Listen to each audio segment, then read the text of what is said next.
জগতের সব মানুষ সমান নয়, আর সব মানুষও মানুষ নয়। দুদিনের প্রবাসে এসেছি, বৃথায় গেঁথেছি ঘর, প্রবাসে যারা সাথী তারা সকলেই তো পর। এমন একাধিক শব্দে ভরে উঠেছে সড়কের এক পাশ, আর তা দেখতে মানুষের ভিড়। সোমবার বিকেলে পঞ্চগড় সদর উপজেলা পরিষদের প্রধান ফটক সংলগ্ন সড়কের পাশে আনমনে মনের মাধুরী মিশিয়ে রাস্তার একপাশে কয়লা, কচুপাতা আর চক দিয়ে লিখে এবং আলপনা এঁকে নিজের অনুভূতি প্রকাশ করছিলেন এক ব্যক্তি। তার চারপাশে জড়ো হয়ে গিয়েছিল পথচারীরা। হাতের সুনিপুণ লেখা আর মন কাড়া আলপনায় তারা অভিভূত। তবে তিনি কারো কোনো প্রশ্নের উত্তর দেন না, চেনা যায় না তার পরিচয়। ক্যামেরা দেখলে কিছুটা বিরক্ত হন, চান না প্রচার।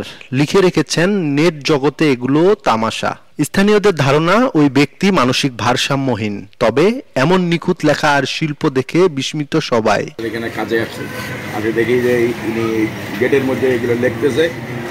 আমার প্রথম যখন ফুলটা শুরু হয় তখন থেকেই আমি এখানে দাঁড়াই আছি। কোনো রং না, কচুর পাতা, কয়লা এবং চক দিয়ে লিখছে আর কি।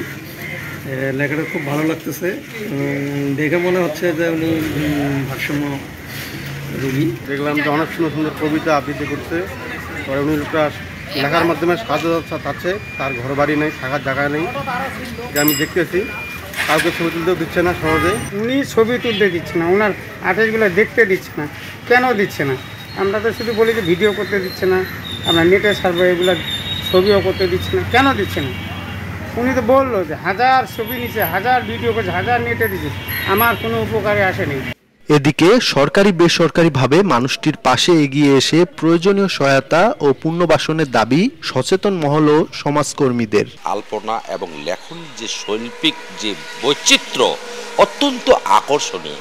তার প্রতিভাকে আমরা শ্রদ্ধা করি, সম্মান করি এবং রাষ্ট্রীয়ভাবে সমষ্টিগতভাবে তাকে যদি পুনর্বাসন করা হয়, তার থেকে অনেক ছেলেমেয়েরা শিখতে পারবে। এমন অসহায় লোক, অথচ তার মধ্যে যে মানবিকতা, তার মধ্যে মনুষ্যত্ব, তার ভাষার প্রকাশ, সেটা আমরা তার লেখনীতে দেখছি। অথচ তিনি কারোর সঙ্গে কথা বলছেন না। যারা বিত্তবান লোক আছেন বা যা প্রশাসনের দৃষ্টি আকর্ষণ করছি, এইরকম লোক যে অসহায় লোকটির প্রতি সদয় থাকবেন এবং মানুষ হিসাবে তাকে সহায়তা করে তাকে তার জীবন ভালো জীবনের দিকে নিয়ে আসবেন।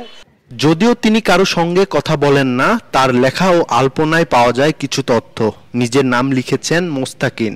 1990 সালে ইন্টারমিডিয়েট পর্যন্ত পড়েছেন, বাড়ি বরিশালেই। নদী ভাঙ্গনে সর্বস্ব হারিয়েছেন। সংসার নিয়েও আছে তিক্ত অভিজ্ঞতা। তবে তিনি কারো কাছে ভিক্ষা চান না। নিজের হাতে আলপনা এঁকে ও নীতিবাক্য লিখে পথচারীদের কাছে সামান্য খাবারের টাকা চান।